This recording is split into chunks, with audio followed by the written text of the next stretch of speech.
বর্তমান প্রেক্ষাপটে ওকালতি করা কি জায়েজ? ভাই শাহরুখ, ওকালতির যে পেশা, এই পেশা গ্রহণ করা বর্তমান যুগে নানা কারণে খুবই বিপদ এর একটি কাজ।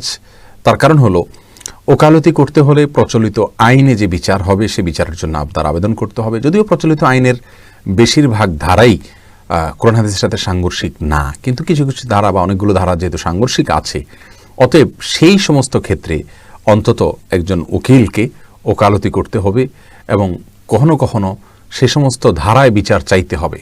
আর কোরআন এবং সুন্নাহ বিরোধী কোনো ধারায় বিচার চাওয়া, এটা কোনো মুসলমানের জন্য জায়েজ নাই, এক।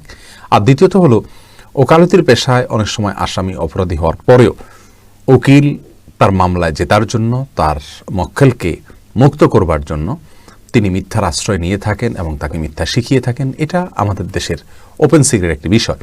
তো এই সমস্ত বিষয়গুলো থেকে অ্যাভয়েড করে যদি তিনি করতে পারেন, অর্থাৎ যে মামলায় কোরআন এবং সুন্নাহ বিরোধী কোনো কিছু নাই আমাদের প্রচলিত আইনে, সে মামলা তিনি লড়লেন এবং কোনো মিথ্যার আশ্রয় তিনি নিলেন না, এরকম যদি হয় তাহলে সেক্ষেত্রে ওকালতি পেশা করা জায়েজ আছে ইনশাআল্লাহ বিইذনিল্লাহ।